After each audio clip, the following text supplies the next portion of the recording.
Many Shaftesbury residents have been moved by the Team Torri story, a charity supporting children with cancer, set up in memory of teenager Torri, who died 3 years ago.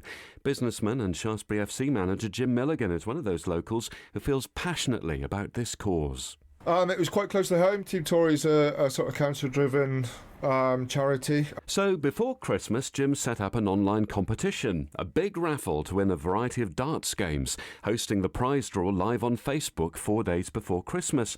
In a moment, you'll hear what a difference the money raised will make to the charity and learn about the important work its founder, Torri's mum, undertakes with her helpers. The cash will make a big difference, and Jim's made a sizable donation.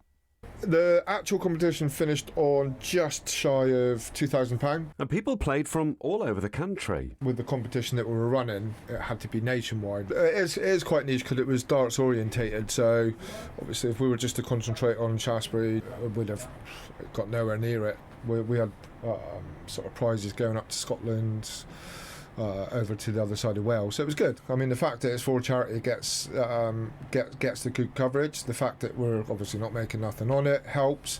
Well, I think we run this one at £5 a ticket.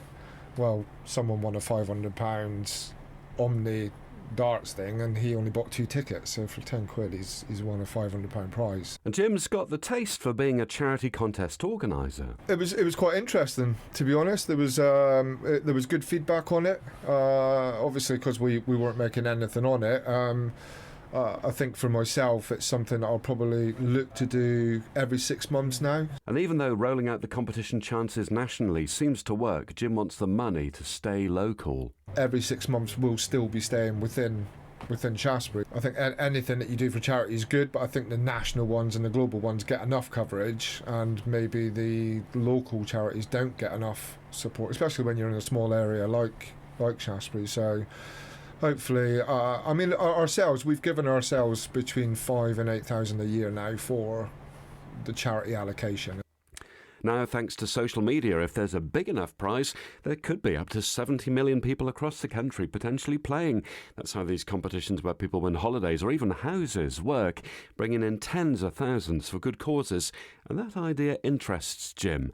He's not saying no to doing something much bigger. So it might be an avenue that we could... Like most families, the Milligans have been touched by cancer, and that's why Team Torri, supporting families with kids with cancer, is important to Jim. Christine, my wife, unfortunately lost her little sister many years back through leukemia.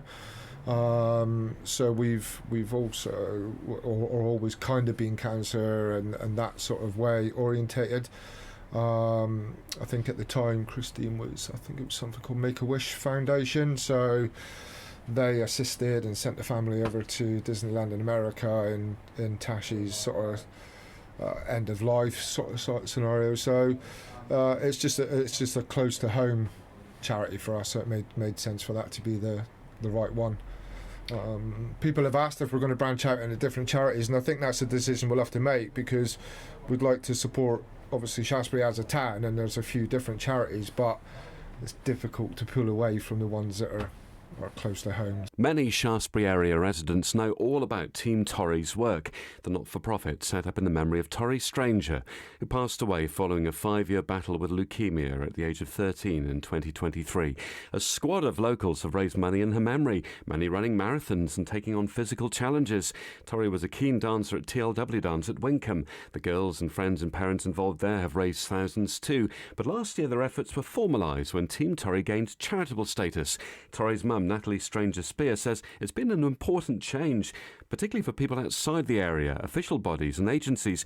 Knowing that Team Torri is validated as a charity gives it a mark of authority and accountability, and that opens doors. But yes, it enables us to actually work closer with families, because now we have that charity status. Like you say, there's a formal body governing us, so actually it means that we can target our support better and we can give it without questions. Sadly, Natalie has personal experience of the type of things parents and carers of a child with cancer need help and support with, and she was determined that other parents wouldn't have to go without, struggle, or have to overcome challenges that divert their attention from supporting their child. I feel it's very important that I make contact with the families that are requesting help and actually dive deeper to find out exactly what it is they need.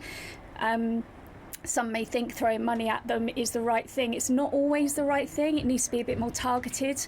Like I said, we've helped a family pay their mortgage purely because of financial basis, and that just takes one worry away and enables them to focus on the child. But just things like the cost of parking at hospitals, I mean, that stacks up, doesn't it? Yeah, absolutely. I'd say travelling costs are monumental, especially when you live somewhere out in the countryside where we do. We would travel to Southampton possibly 2 or 3 times a week. That's a 100-mile round trip. So the fuel alone, fortunately they do discounted parking, or if you have a blue badge you can have it free, but it's just the pure cost and the reliable car, and just those other things that go into it that people don't see. And another thing is food. Whilst you're travelling backwards and forwards and staying, they'll look after the children, but they don't feed the families or the parents, so that, you know, that's another thing that you have to consider. Do families come to you with specific things they need, or do you find them? They don't come to us with specific things they need. They do come to us, I don't find them, in the sense that we work closely with Young Lives versus Cancer at Southampton Hospital. They have a support team on the ward at Pye Brown, and they have direct contact with the families every day. If they have a family that falls into our remit, our objects as it were as a charity, they then advise that family to contact us. Sometimes they have a specific need, but like I say, generally we try to dive deeper and find out what it is we can actually do to relieve the pressure. It must be really rewarding just sorting those things out for people who are too preoccupied, obviously, to worry about those sort of things. Yeah, it's extremely rewarding. As I said, something out of a bad situation has got to come good, and that's kind of like our payback, as it were. So yeah, so basically it's just really trying to help those families just not have to worry so much about the financial stuff. And quite often we're finding that both parents have to stop work. Sometimes only one stops work, but on many occasions both have to stop depending on what they were doing, and that's a massive financial drain. Do you find it difficult reading some of the letters, because some of the things must be really, you know, heart-wrenching, and because you've been through it yourself, you're not somebody just sitting in an office that's doing a job, but you've lived that. Yeah, it is hard. And yes, I do cry with the parents, but then to them it gives them, again, just more comfort to know that someone that they're talking to has actually experienced it, and it's not just coming from somebody doing a job or just wanting to help. It's actual physical knowledge. It seems other than food and fuel support, keeping parents on the road between here and Southampton or whichever hospital they're visiting, it's fixing things that go wrong, malfunctions that are the straw that breaks the camel's back, where Natalie can help. We've helped with a washing machine, a hoover, you know, just things like that. It's stuff that people wouldn't necessarily have the spare cash within their budget to buy, but they need.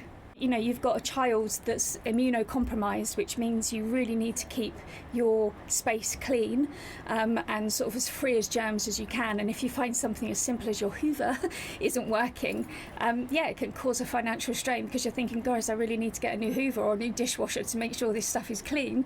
And it's just another pressure. It's really hard sometimes to put a limit on the amount of money that we can give them, because we really do try to put it down to what they need. So we have a family at the moment who live in Salisbury who have 2 very young children, one of which is very poorly, which means both of them can't work, and they are literally living off of family credits, which don't go far enough. So although we can't provide lifelong help, we, you know, in the immediate, we just want to try and sort of relieve where we can, so that they can just get their head above water for a while and focus on the children. But sometimes parents are left behind. My aim as a parent who's been through it is to try to focus on the parents, because there's so much on the parents, because you just want to focus on your child. There are lots of other charities out there that do wonderful things for the children, and they give them gifts and the siblings and things like that, but this is really quite down and dirty, boring, basic. What do you need to keep your head above water, so that you can focus on your child? Now we're getting up towards marathon time. You used to have lots of people running. How many this year? We have 20 in our team this year. More than ever, isn't it? Yes, it's the biggest team ever. It's amazing, and this is all with the support of Children with Cancer UK. They are enabling us to do it because they are giving us the spaces. So these 20 runners are raising money for Children with Cancer UK and also for Team Torri. So it's massive. And you've got the chairman of Shaftesbury Carnival running as well. We have, yes, Rich Mullins, yes, bless him. So, do you know how much you want to bring in? Have you got a kind of annual sum you hope to raise? Do you need to raise an annual amount, or just as much as you can get? As a charity, you are expected to raise £5,000 a year.